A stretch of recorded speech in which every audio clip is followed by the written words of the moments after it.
August 15-ന് DYFI സംഘടിപ്പിക്കുന്ന സമരസംഗമത്തിന് മുന്നോടിയായി കാൽനട പ്രചരണ ജാഥ സംഘടിപ്പിച്ചു. പുത്തൻവേലിക്കര പഞ്ചായത്ത് തല ജാഥ ഇളന്തിക്കരയിൽ നിന്ന് ആരംഭിച്ച് തേലത്തുരുത്തിൽ സമാപിച്ചു. ഞങ്ങൾക്ക് വേണം ജോലി, ഞങ്ങൾക്ക് വേണം മതേതര ഇന്ത്യ എന്ന മുദ്രാവാക്യമുയർത്തി ഓഗസ്റ്റ് 15-ന് ഡിവൈഎഫ്ഐ സംസ്ഥാന വ്യാപകമായി സംഘടിപ്പിക്കുന്ന സമരസംഗമത്തിന്റെ മുന്നോടിയായി ഡിവൈഎഫ്ഐ ചേന്നമംഗലം പഞ്ചായത്ത് തല കാൽനട പ്രചരണ ജാഥ സംഘടിപ്പിച്ചു. ഡിവൈഎഫ്ഐ പറവൂർ ബ്ലോക്ക് ട്രഷറർ സതീഷ് കുമാർ ക്യാപ്റ്റനായ ജാഥ ഞായറാഴ്ച രാവിലെ കരിമ്പാടത്ത് നിന്ന് ആരംഭിച്ച് വൈകിട്ട് ഗോതുരത്തിൽ സമാപിച്ചു. ഡിവൈഎഫ്ഐ മുൻ സംസ്ഥാന സെക്രട്ടറിയും സിപിഐഎം സംസ്ഥാന കമ്മിറ്റി അംഗവുമായ എസ് ശർമ്മ ജാഥയുടെ ഉദ്ഘാടനം നിർവഹിച്ചു. എല്ലാവർക്കും വിദ്യാഭ്യാസം, എല്ലാവർക്കും തൊഴിൽ, ജോബ് ഫോർ ആൾ, എഡ്യൂക്കേഷൻ, തൊഴിലും വിദ്യാഭ്യാസവും എന്നതിനെ അടിസ്ഥാനമാക്കി മുമ്പോട്ട് വയ്ക്കുന്നു. ഇന്നത്തെ സാഹചര്യത്തിന്റെ പ്രത്യേകതകളിൽ തൊഴിൽ വളരെ പ്രധാനമാണ്, വിദ്യാഭ്യാസവും വളരെ പ്രധാനമാണ്. എന്നാൽ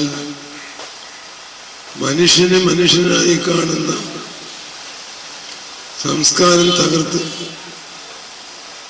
വർഗീയ ഭ്രാന്തന്മാർ രാജ്യത്തെ വേട്ടയാടും, കന്യാസ്ത്രീമാരെ കൽത്തുറങ്ങിലടക്കം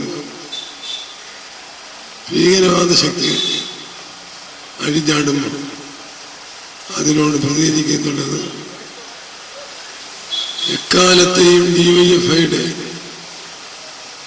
സവിശേഷമായ ഇടപെടലാണ്.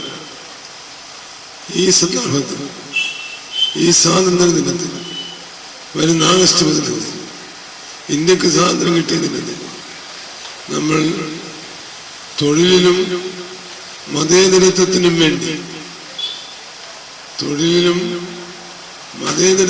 വേണ്ടി നമ്മൾ പോരാടുകയാണ്. ഡിവൈഎഫ്ഐ മേഖലാ പ്രസിഡന്റ് PM സൂര്യദേവ് അധ്യക്ഷത വഹിച്ചു.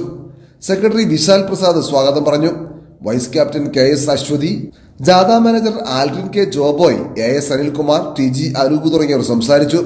ജാഥ ക്യാപ്റ്റൻ സതീഷ് കുമാർ സ്വീകരണത്തിന് നന്ദി പറഞ്ഞു. ഓരോ ബജറ്റ് അവതരണത്തിലും ഓരോ പൊതുമേഖലാ സ്ഥാപനവും സ്വകാര്യവൽക്കരിക്കുന്ന രീതിയിലേക്ക് പോകും.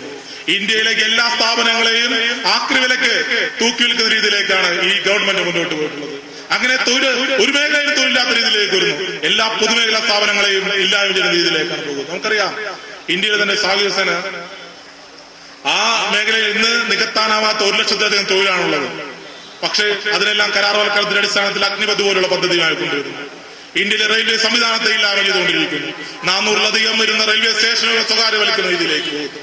90 പാസഞ്ചർ ട്രെയിനുകളടക്കം സ്വകാര്യവൽക്കരിക്കുന്ന രീതിയിലേക്ക് പോകും.